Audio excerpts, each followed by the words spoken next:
Boa tarde, pessoal. Eu sou a aluna Valquíria, integrante do jornal BTP News, da Escola Estadual de Ensino Fundamental e Médio, Belmiro Teixeira Pimenta. E hoje recebemos um convidado muito especial, que é o senhor secretário. Aguardando ele entrar para começar. Boa tarde, senhor secretário, tudo bem? Oi, tudo bem? Boa tarde. Queria agradecer por você ter aceitado o convite do jornal. E vamos dar início, né, às perguntas. Tá bom, tá bom. Eu que agradeço o convite, tá? De estar aqui falando com vocês de novo. De novo.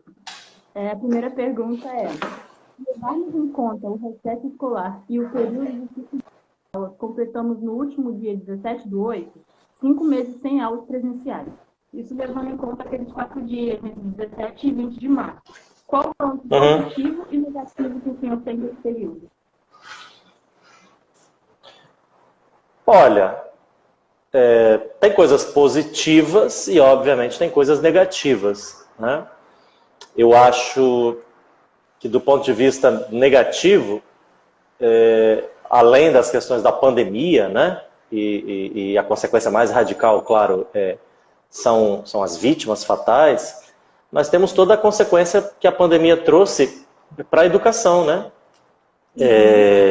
Ficar afastado da escola é muito ruim, né? Sob vários pontos de vista. Então, ter a escola fechada e os alunos tanto tempo longe das unidades escolares é realmente um problema, né? Agora, como toda coisa na vida, né, a gente pode extrair coisas positivas. Depende também do nosso olhar, né? E eu acho que, de certa maneira, a pandemia ela nos obrigou a fazer algumas coisas, a buscar algumas alternativas que foram, essas sim, coisas positivas. Então, por exemplo, pensar no modelo híbrido de ensino, pensar na questão da metodologia, na cultura digital, no uso de maneira mais extensa, né, do Google Sala de Aula. Enfim, alguns exemplos de como a pandemia nos forçou, né, de certa maneira, a todos, né, professores, diretores, alunos, eu também, né, gestores, nos forçou a buscar soluções novas, criativas, né, muitas vezes não pensadas antes, para enfrentar uma situação que era também inédita, surpreendente, desafiadora, né, como é a pandemia. Então, eu, claro, reconheço, e não tem como deixar de fazer isso, as coisas ruins que a pandemia tem, e ela tem muitas, né? A gente pode até falar sobre algumas delas depois, mas também acho que precisamos reconhecer que ela não é que tem um lado bom, né? É que ela pode ser bem aproveitada em alguns aspectos que ela acaba provocando e que exigem de nós respostas, e estas respostas podem tornar-se coisas positivas agora e depois que a pandemia passar. Sim. Em relação ao uso do Google Sala de Aula, ao seu ver, deu certo? Teve uma adesão expressiva dos alunos? E o senhor já teve algum retorno das escolas sobre isso?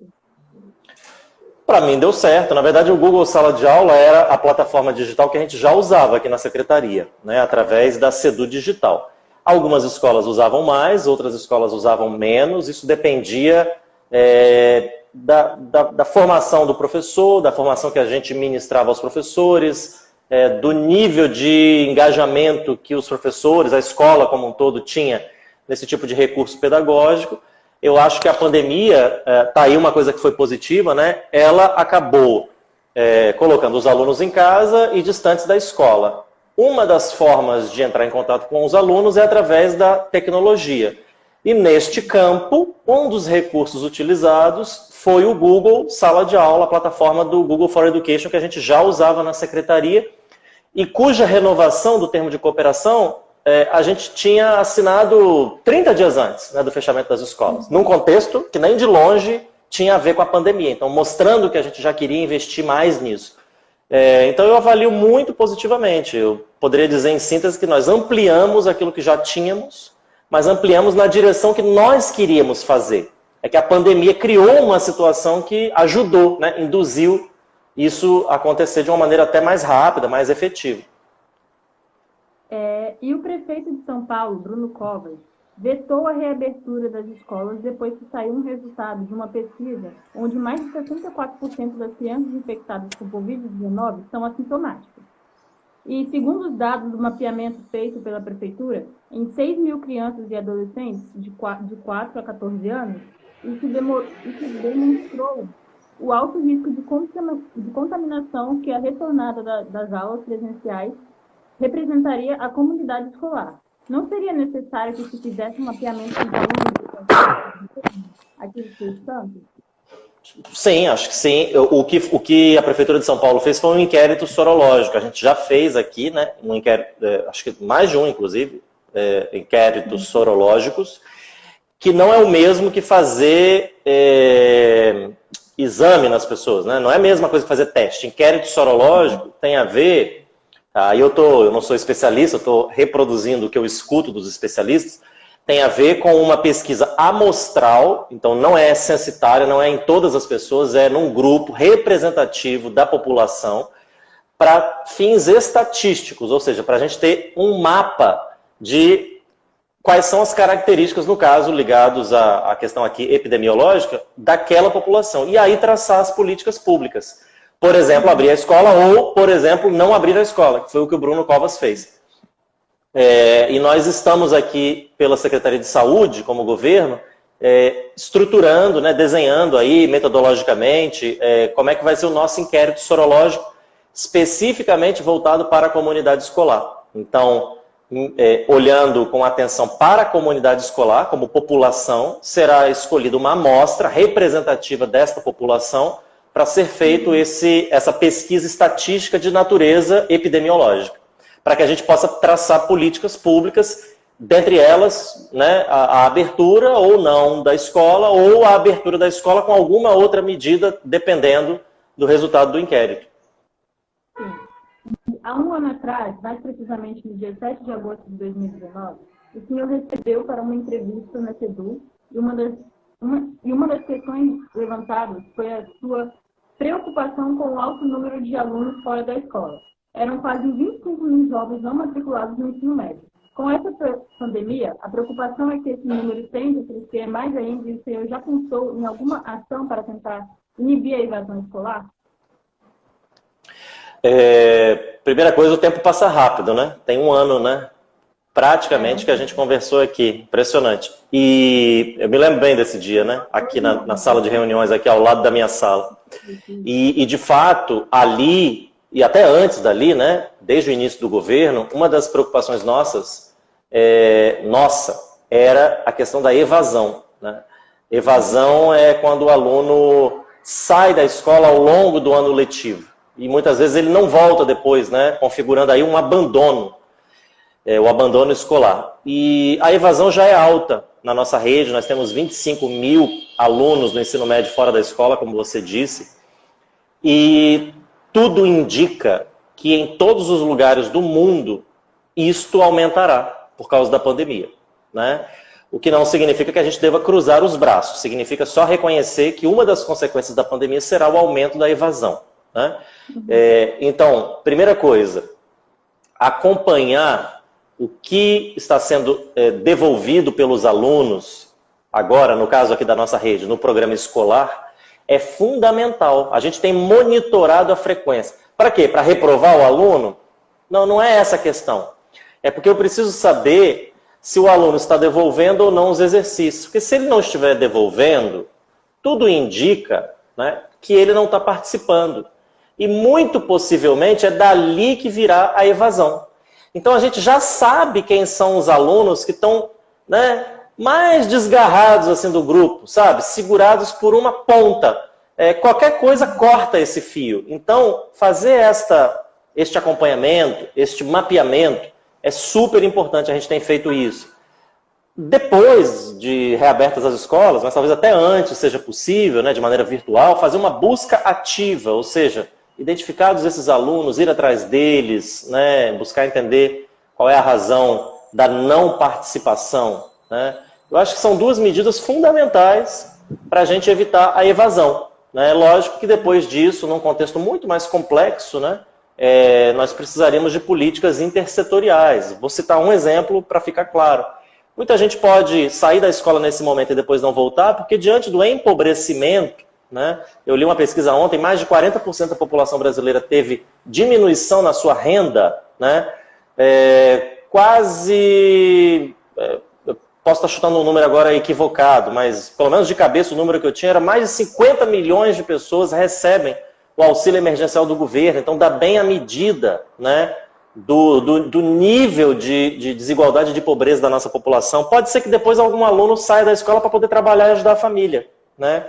Então, políticas setoriais de geração de emprego, de renda para as famílias podem ajudar este aluno a voltar para a escola. Mas esse tipo de política não é da SEDU.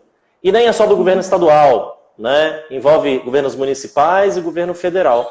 Então, eu estou chamando isso de intersetorialidade, né? É mais de um ente federado e é mais de uma área, e muito para além, inclusive, da educação. E o jornal vem fazendo séries de entrevistas com especialistas sobre o assunto Covid-19.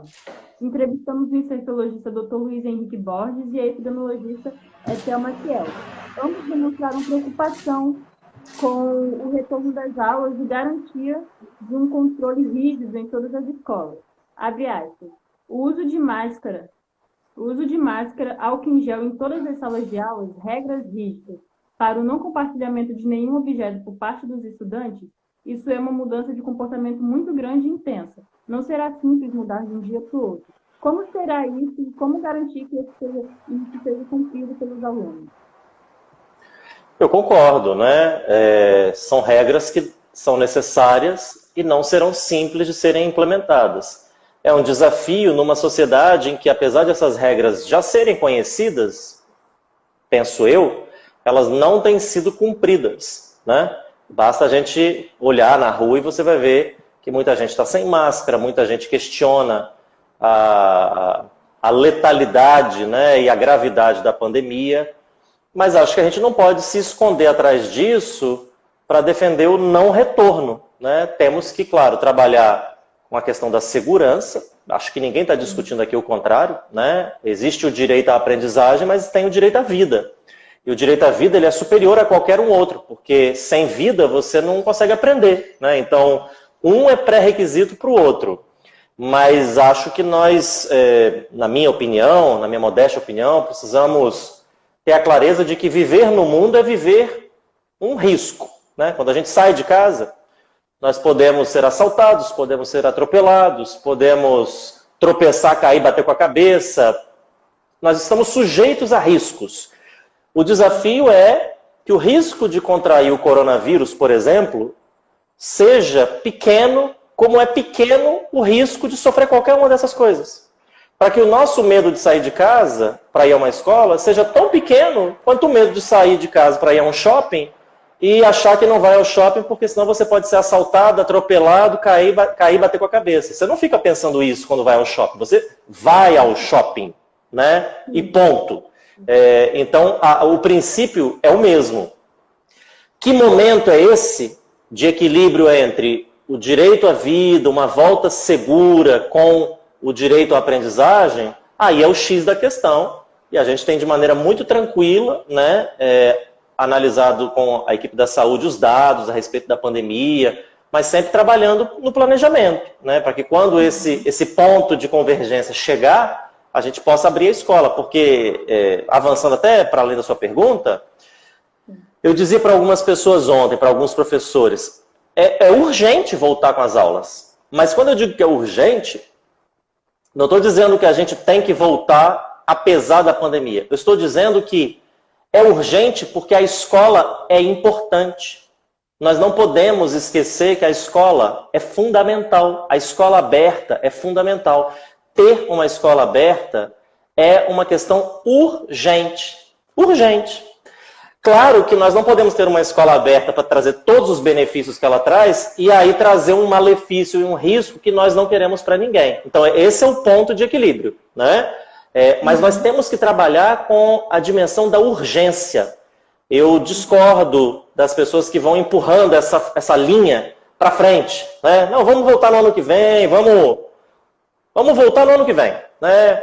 Vamos voltar quando a gente tiver a vacina, não descoberta, mas a vacina aplicada em toda a população brasileira. O Brasil tem 200 milhões de habitantes. Só de alunos são 50 milhões de alunos. Quando é que nós vamos ter essa vacina aplicada em todos os alunos, ou em todos os habitantes, ou em todos os grupos de risco? Eu tenho ouvido gente falar, gente da Fiocruz, por exemplo, que isso é julho do ano que vem. Nós acabamos de terminar o mês de julho de 2020. Nós vamos ficar um ano em casa, né? Os alunos vão ficar um ano em casa. Então, assim, nós precisamos ter a dimensão da urgência. E aí, que fique claro, não é pregar a volta às aulas a qualquer custo. É ressaltar o óbvio, que qualquer educador, qualquer pessoa que é da área de educação sabe. A escola é fundamental. Fundamental. Né? Então, acho que a gente tem que prezar pela segurança, mas trabalhar com essa perspectiva. Porque a hora que a gente esquecer da urgência, nós podemos talvez olhar com muita atenção as questões sanitárias e perder de vista essa dimensão mais pedagógica, a escola como espaço de socialização, como um espaço de interação. Né? Eu tenho pensado muito sobre isso. Ok. E outro questionamento levantado pela doutora Etel Maciel foi em relação a um grupo que prepara as refeições. Terão que ser mantidas rígidas regras de biossegurança alimentar muito bem corretas e bem feitas para se tratar de um local, por se tratar de um local de contaminação desde o preparo à entrega. Quais garantias que a CEDU terá para o cumprimento desses protocolos? Assim, os restaurantes já abriram, a lanchonete está aberta, são os mesmos protocolos, né? São protocolos que são sanitários, né? Restaurante não desobedecia a protocolos sanitários antes e agora passou a obedecer.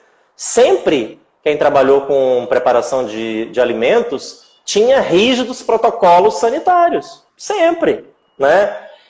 E é preciso reconhecer que, em algumas circunstâncias, a gente já ouviu falar de gente que se intoxicou por alguma coisa que aconteceu num restaurante. Você já deve ter ouvido alguma história assim, eu também.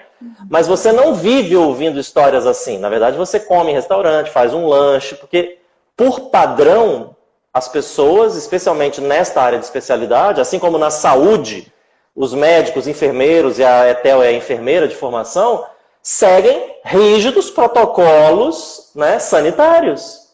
Então, é próprio da profissão, é próprio da atividade, não é algo novo que a CEDU vai chegar e mudar a dinâmica de funcionamento da preparação de comidas. Então, eu acho que é repassar os protocolos, ampliar os protocolos para alguma coisa específica, mas é algo que já acontecia, não é algo novo.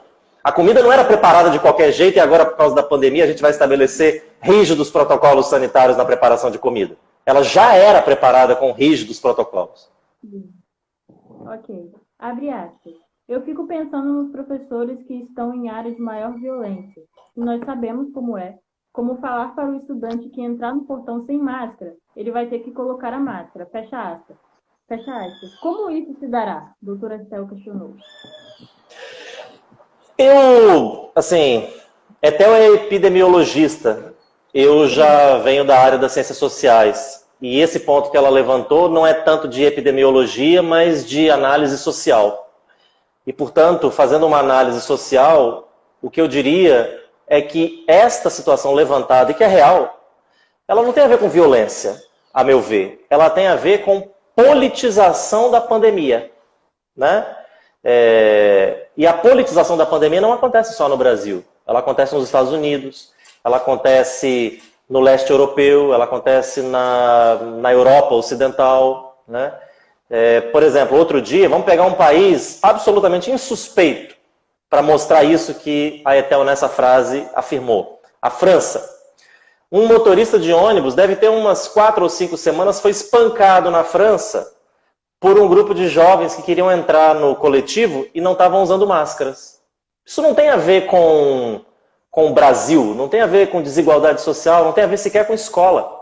Na Ucrânia, se eu não estiver enganado, o presidente, né, proibiu o uso da palavra coronavírus, como se isso fizesse alguma diferença. Né? Nos Estados Unidos, né, assim, tem uma politização bastante acentuada do combate à pandemia, né, no uso de determinados medicamentos e coisas do tipo, inclusive com rebatimentos aqui no Brasil. Então, assim, a gente vai ter que enfrentar isso como nós estamos enfrentando no nosso dia a dia. Basta você ir na praia ou num parque no final de semana e você vai ver que não tem a ver com violência. O que está acontecendo ali é uma praia lotada porque as pessoas estão ignorando assim, a letalidade, a gravidade da pandemia. Então, eu confesso que fazendo uma análise social como cientista social, não acho que essa é uma questão de violência. Como se numa escola, uma professora, ao pedir para o aluno usar a máscara, senão ele não entraria na escola, quer dizer, na verdade o coordenador, né, porque o professor não está ali na porta, esse aluno fosse cometer um ato de violência e nós não deveríamos abrir a escola, portanto, para evitar este ato de violência. Eu não vejo uma relação de causalidade entre uma coisa e outra. Imagina a gente não abrir a escola por causa disso. Então, aí nós perdemos, como eu disse, a dimensão da urgência da escola. Né?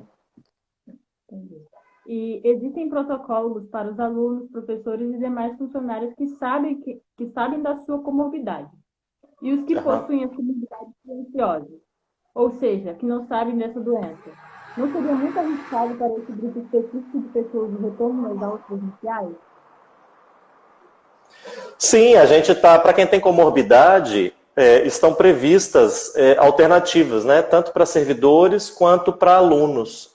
Para quem convive com pessoas que têm comorbidade, aí nós não temos ainda uma decisão definida, mas é algo que, claro, traz preocupação, né? Assim, a gente não está fazendo nada ignorando o medo, a preocupação das pessoas, as situações particulares. A gente só tem que ter cuidado, porque assim, todo mundo conhece alguém que tem alguma coisa, certo? Sim. Assim, todo mundo conhece alguém que tem alguma coisa, né? Eu tenho uma mãe que tem mais de 60 anos, ela é do grupo de risco, né? Meu pai também, então eu não poderia voltar a trabalhar porque eu tenho 2 pais com mais de 60 anos. Aí você também, uma outra situação, todo mundo tem asma, está curando de alguma coisa. Então assim, desse jeito, não é a escola, a vida não poder retomar. E a vida, a gente precisa reconhecer, ela já retomou faz tempo, né? A última coisa, na verdade, que ainda não retomou foi a escola. Então, eu tenho muita sensibilidade para quem nos fala isso. A gente tem olhado isso com muito carinho, com muita atenção. Não temos uma decisão tomada, mas só estou colocando uma coisa aqui para a gente pensar. Todo mundo conhece alguém que tem alguma coisa. Então, no fim, você não poderia fazer absolutamente nada, nem na educação, nem em área alguma. A pessoa que tem comorbidade, que é professor, servidor ou aluno, aí não, aí é uma outra história, né? Porque ela teria que ir à escola e a gente já temos, né, previsto mecanismos de atender a este aluno, de permitir que o professor continue trabalhando sem expô-lo a um risco. Sim. E foi publicada uma portaria do calendário de término do ano letivo de 2020. Em aulas até o final de janeiro e agora terminará parcialmente no dia 23 de 12 de 2020, porque haverá continuidade ano que vem, ou seja, 2020 e 2021.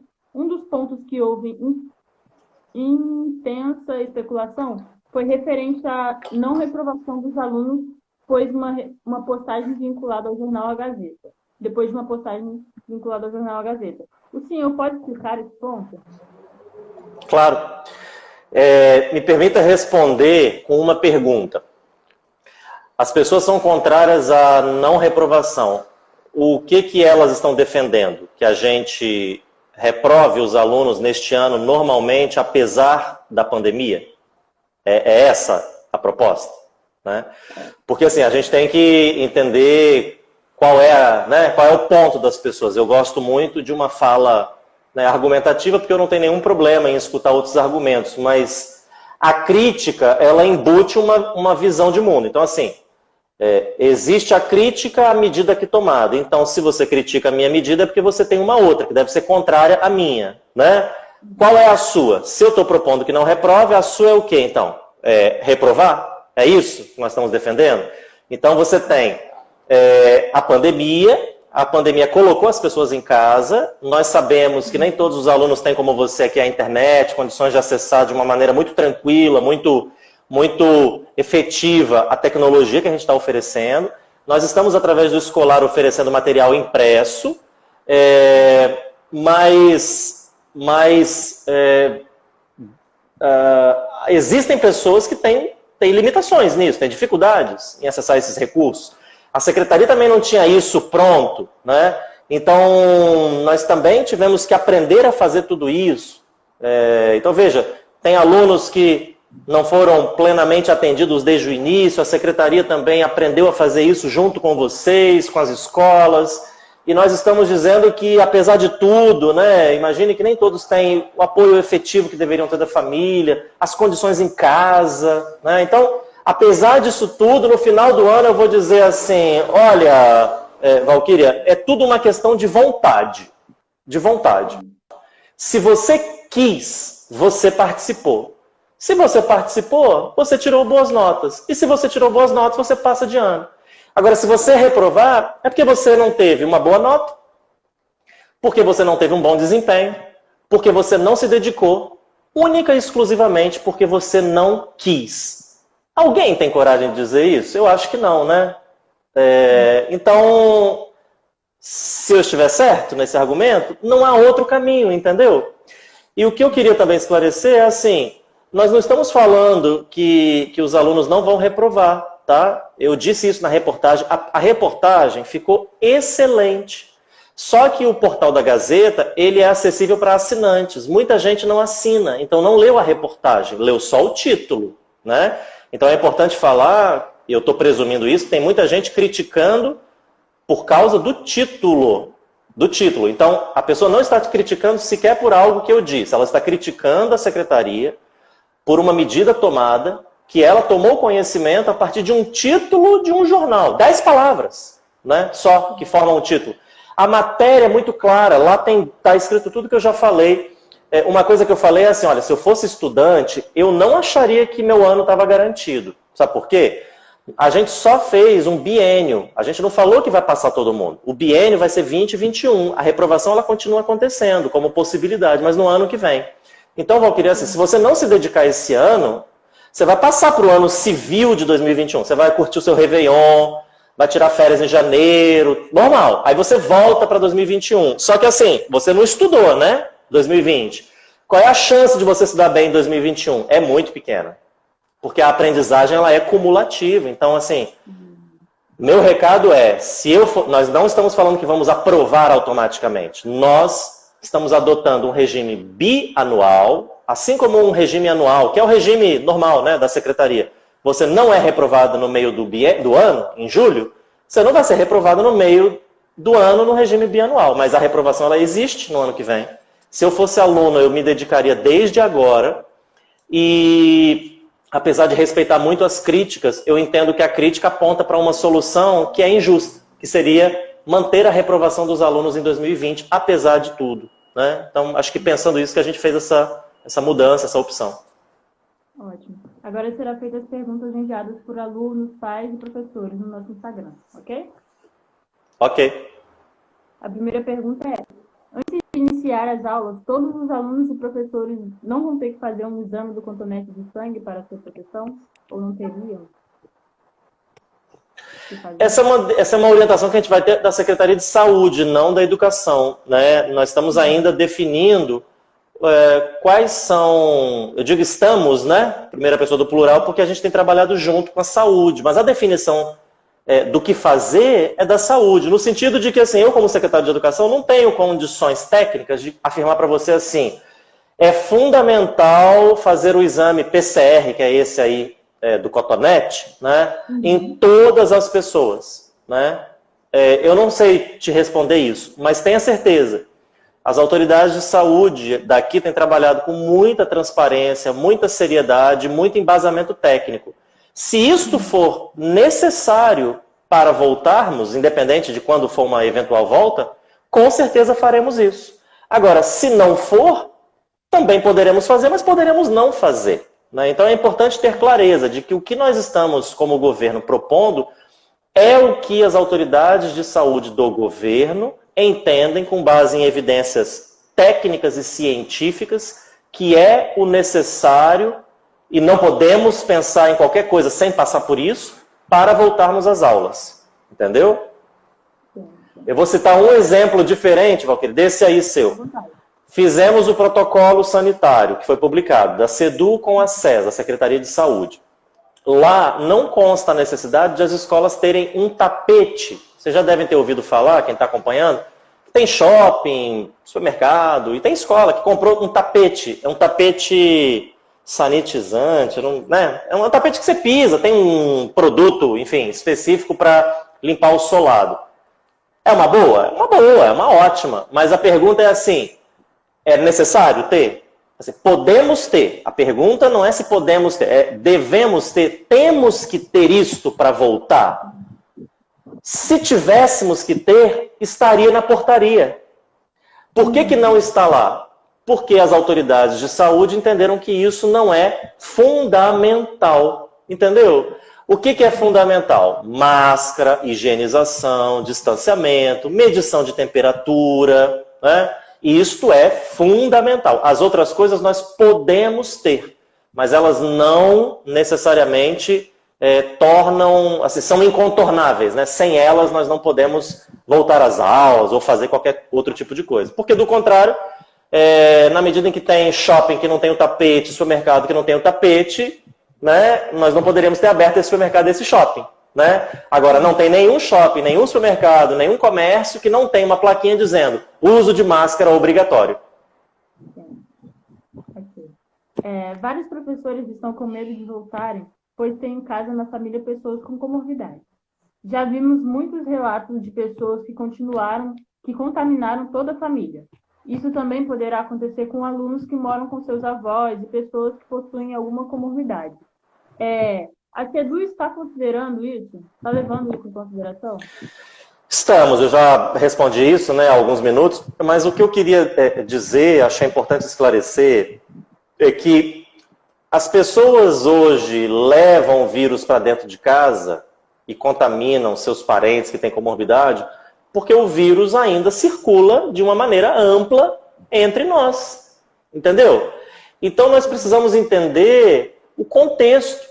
Por que isso é importante? Porque dizer que a aula vai voltar quando tivermos segurança implica necessariamente em dizer que a aula voltará quando o contexto for diferente deste que nós estamos vivendo. Ou seja, ainda haverá o vírus, mas o vírus, nós não estaremos expostos ao vírus como nós estamos hoje. De modo que a volta em segurança é exatamente uma volta em que, ainda sem vacina, ainda sem um medicamento, né? Não sei se há medicamento, eu ouço muito falar de vacina, nós tenhamos, por uma conjunção de fatores, uma segurança necessária para evitar esse tipo de situação. Que tipo de fator? Vou citar também um exemplo. A prevalência. Prevalência é o número de pessoas que teve contato com o vírus. Eu, por exemplo, tive coronavírus. Eu tive a Covid. Então, eu tenho o anticorpo, né? Eu tive contato com o vírus. Portanto, apesar de ainda não conhecermos totalmente a doença, se eu tive contato com o vírus, em tese, nós temos uma diminuição da circulação do vírus pela sociedade, né? O inquérito sorológico, inclusive, vai nos ajudar a ver isso. Quantas crianças já tiveram contato com o vírus? Não sabemos. E se 70% das crianças já tiverem tido contato com o vírus? A volta é mais segura, não é? Entende?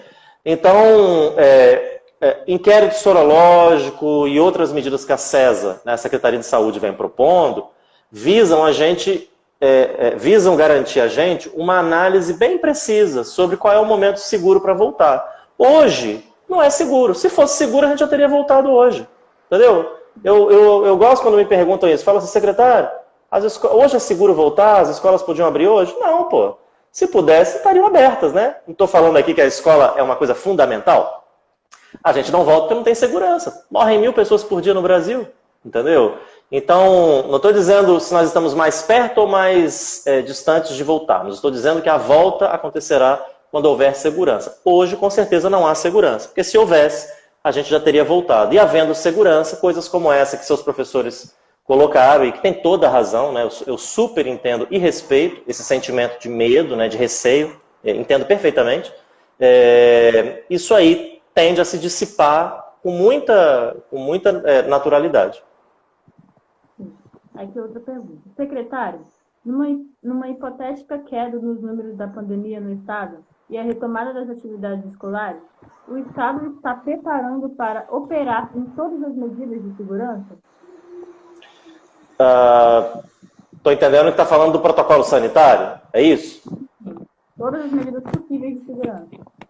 Assim, a gente o planejamento para uma volta às aulas implica em a gente cumprir as medidas de segurança. Primeiro, ter medidas de segurança, saber quais são e depois nos estruturarmos para cumpri-las. Então, por exemplo, é claro que a gente já sabe, mas vamos lá. Eu preciso saber oficialmente que usar álcool gel nas mãos é uma orientação. Quando eu sei disso, aí eu preciso comprar o álcool gel, porque tem que ter o álcool gel na escola, né? Não adianta saber, tem que ter o álcool gel. E depois você tem que usar o álcool gel, porque também não adianta estar no papel que tem que usar, a escola comprar e o aluno não usar. Então, cada um, isso é uma cadeia de responsabilidade, né? Por isso que aquela pergunta assim, o que a SEDU vai fazer para garantir? A SEDU não tem mãos a serem lavadas, entende? Mas nós podemos garantir como? Poxa, chamando as autoridades de saúde, falando, vamos aqui construir juntos, né, os protocolos sanitários, né, envolvendo outros setores. Isso foi feito num grupo a muitas mãos. Né? Depois enviando dinheiro para as escolas para comprar o álcool, né, para comprar o dispenser para o álcool, né, instalar na escola, comprar borrifador, comprar aqueles totens, né, que você aperta com o pé e sai o álcool na mão. E depois fazer campanhas de uso daquilo, de conscientização. Então as famílias têm o seu papel, os alunos têm o seu papel. Né? A pandemia diz respeito não é só a SEDU, mas a todos. Né? A gente não vai vencer a pandemia por nada que a SEDU possa fazer exclusivamente. A SEDU tem uma parte, talvez uma grande parte. Mas a pandemia diz respeito a todos. Então, a sua participação é fundamental, a da sua professora é fundamental, a de toda a sua escola é fundamental. E nossa, como Secretaria de Educação, a parte administrativa da SEDU, também. Né? Então, a SEDU está construindo o protocolo para cumpri-lo e garantir que ele possa ser cumprido naquilo que nos compete garantir, contando também com a participação de todos aqueles que estão envolvidos nesse esforço. Sim.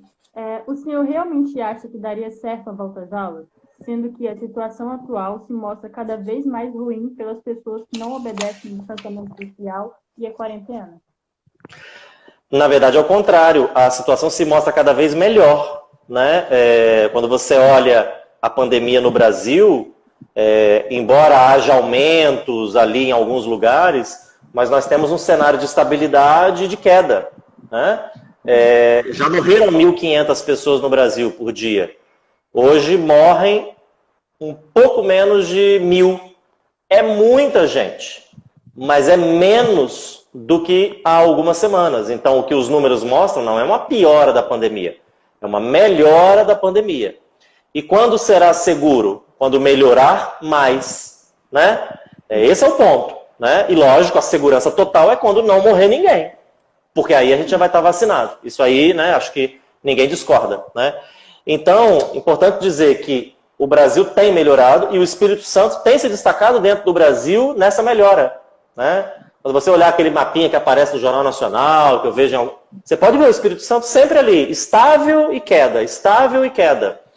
E isso é preciso dizer, graças também à maneira como a gente tem, enquanto governo, conduzido isso aqui. Né? O governador Casagrande, toda a equipe da saúde, sobretudo da saúde, junto com o governador nesse momento. Então, acho que esse é um ponto a destacar. No mais, eu tenho dito assim, nós estamos preparados para o pior cenário. Qual é o pior cenário? Não voltar. Estamos preparados para não voltar. Por isso que eu digo isso com tranquilidade, para tirar qualquer dúvida no caminho de que a gente está fazendo qualquer movimento para voltar a todo custo. Pelo contrário, né?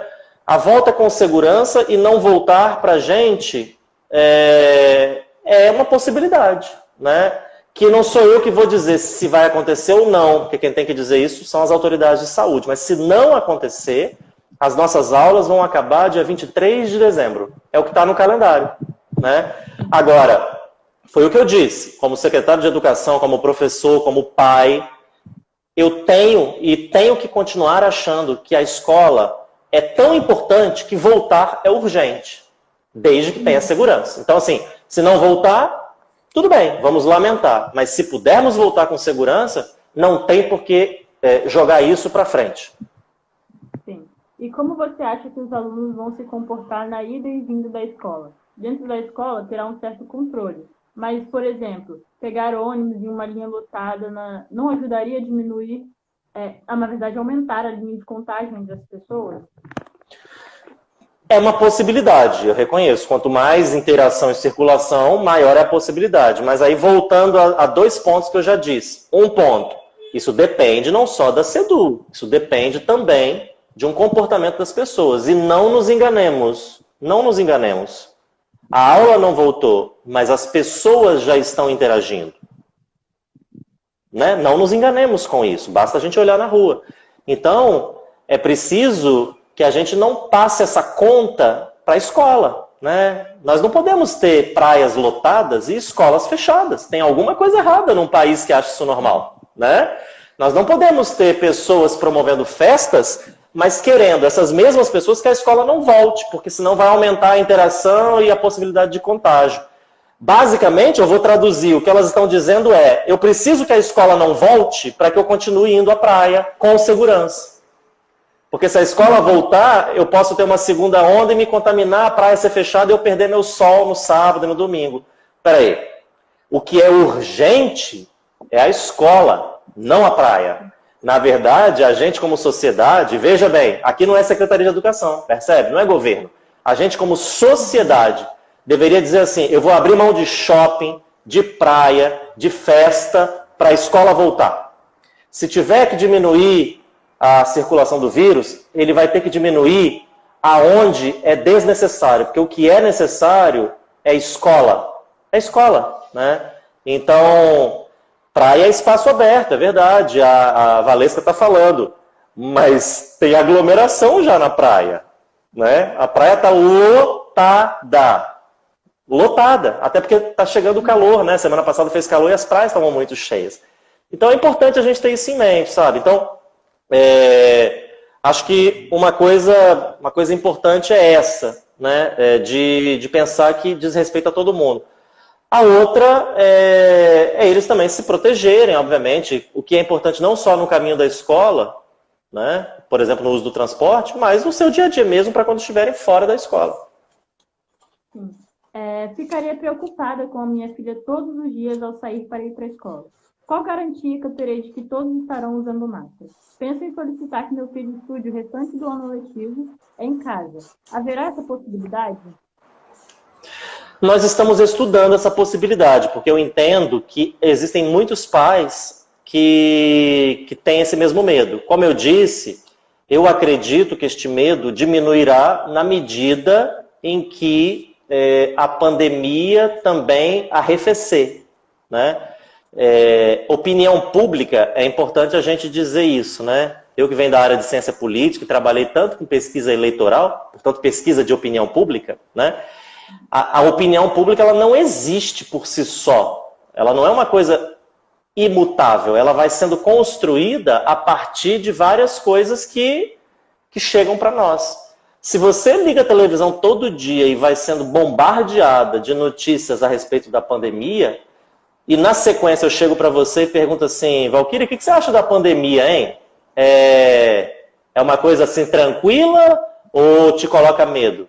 Te coloca muito medo, né? Agora, na medida em que a coisa muda, o noticiário, né, se inverte, o número de mortes cai, o número de leitos ocupados diminui e assim sucessivamente, o sentimento das pessoas que formam a opinião pública, a opinião delas a respeito do contexto, naturalmente muda.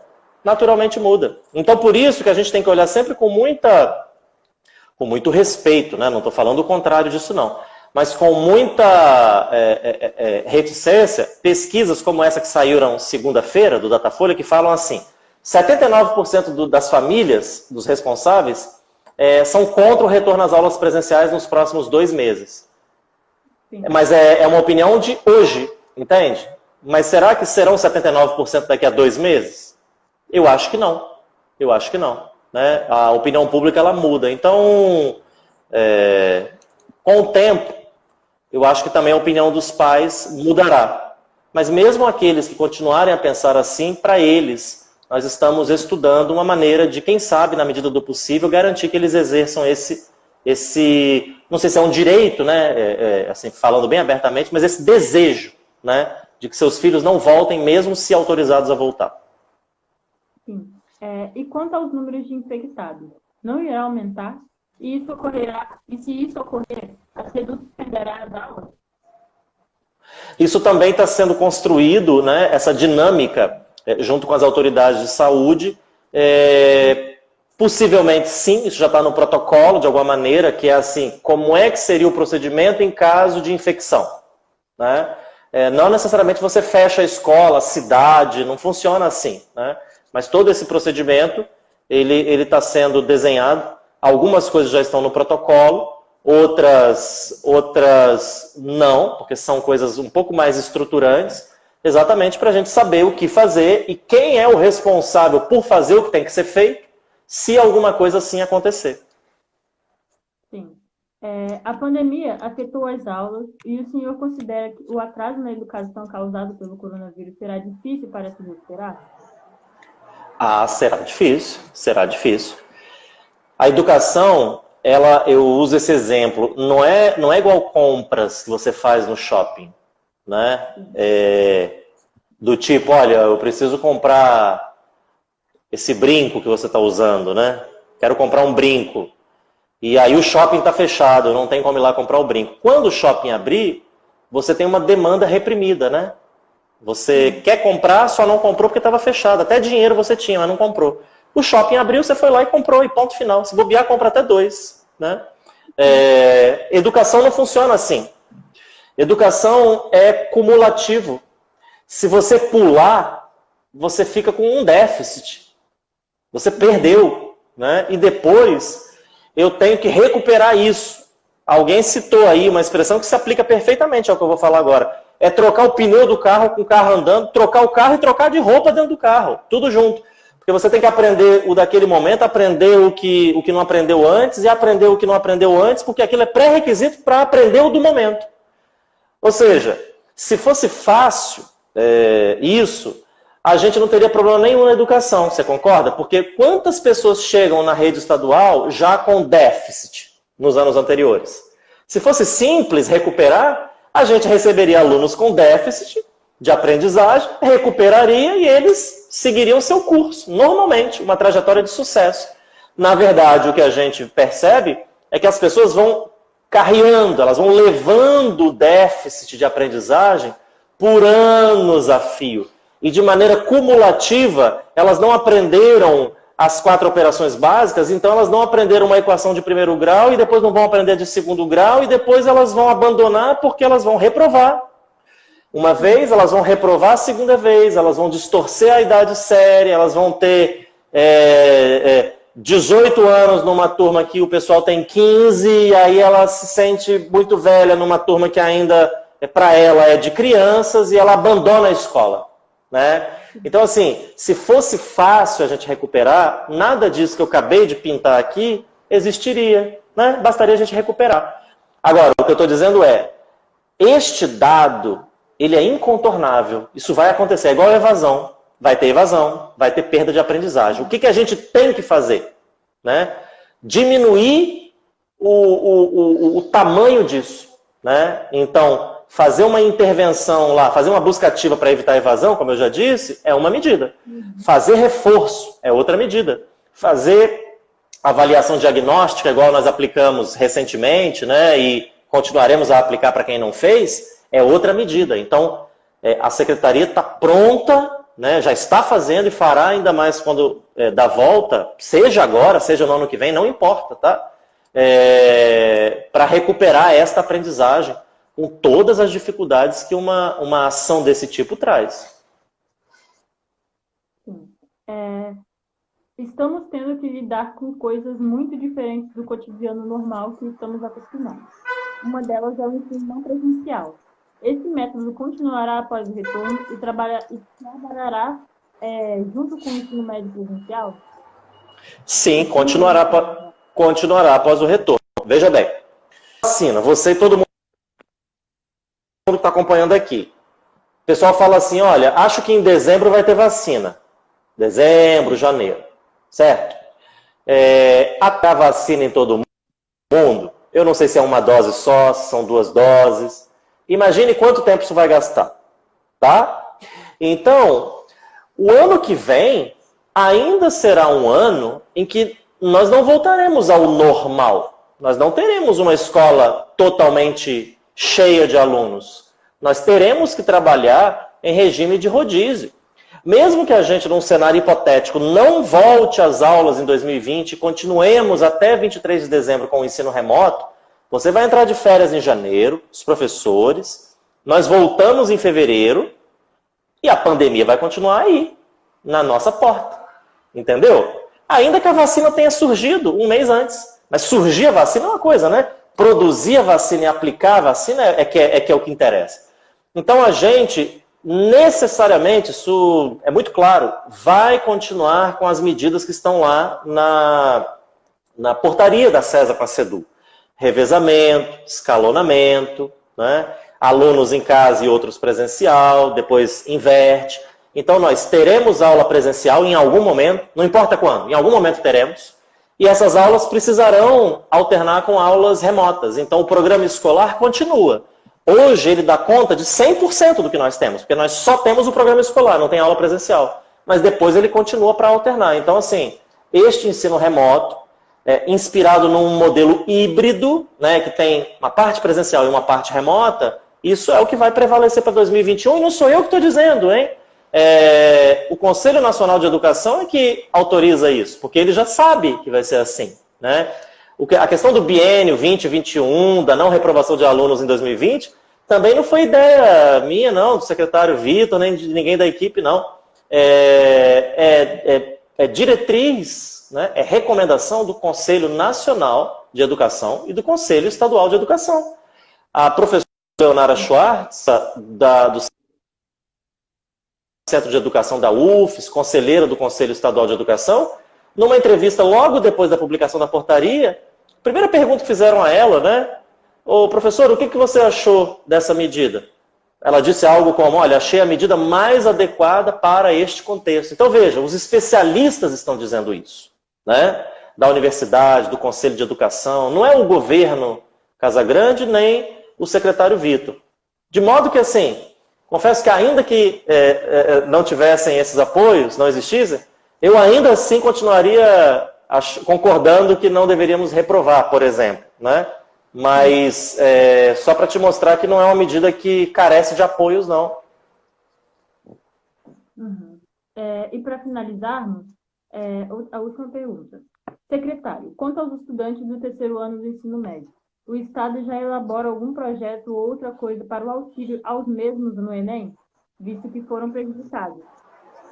Se as aulas voltassem presencialmente, seria muito mais fácil, né? Então, veja, é isso que eu falo quando a gente reconhece, olha, tem prejuízos, né? Tem prejuízo. Não é a CEDU que está criando, não, é a pandemia, tem prejuízos, tá?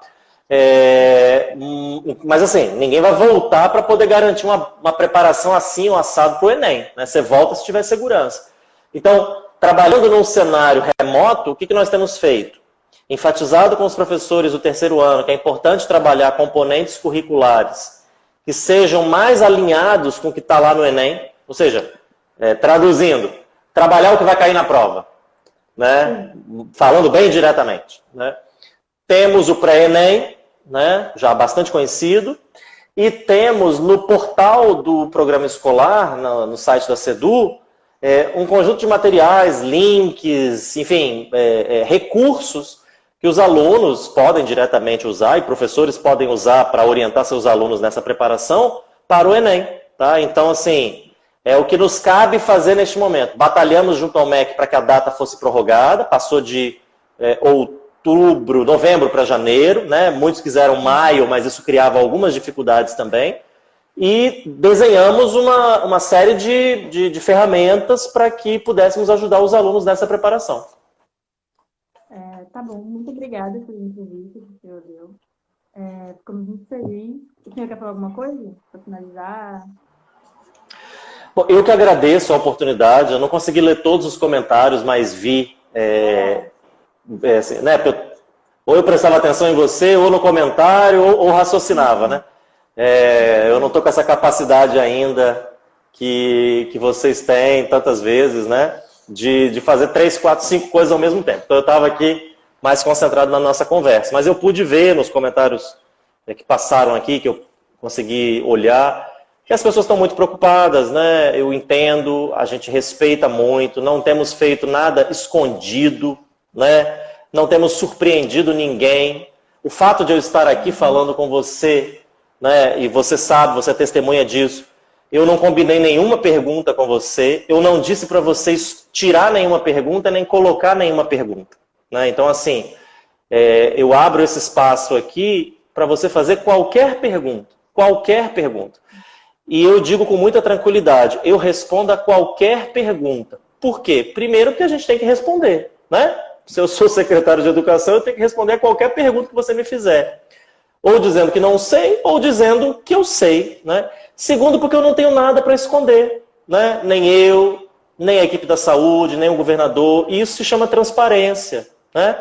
E a transparência é o que, a meu ver, traz tranquilidade, né? Porque aí vocês têm a segurança de que, assim, olha, eu posso não concordar com o que está sendo feito, né? E isso é da vida. Porém, eu sei que o que está sendo feito é isso, isso e isso. Ponto. Né? Eu vi aqui muita gente falando, porque a pessoa tal é especialista em epidemiologia e disse que não é seguro voltar. Nosso secretário de saúde também é médico, né? Eu sou um professor, eu conheço a sala de aula, ele conhece o ambiente da saúde, então são especialistas também, né? Entre especialistas há divergências também, né? Mesmo que a gente se baseie todos em evidências científicas, né? Então, queria deixar registrado assim, minha satisfação de estar conversando com você mais uma vez, né? Sempre um prazer, das outras vezes, de novo, e dizer que estamos sempre abertos para fazer lives, para dar entrevistas e para falar com quem quer que seja, porque é nossa obrigação e porque a nossa postura tem sido essa, né? Entendendo que com essa postura a gente traz mais tranquilidade para as pessoas e dá segurança a elas sobre o que a gente está fazendo num momento em que é importante dar segurança, porque afinal as pessoas já estão, por causa da pandemia, com muito medo. A última coisa que elas precisam ter medo é do que está fazendo o secretário de Educação, né? É isso, tá bom? E um grande abraço a todo mundo que nos acompanhou até agora. Beijo. Um beijo, tchau. Tchau.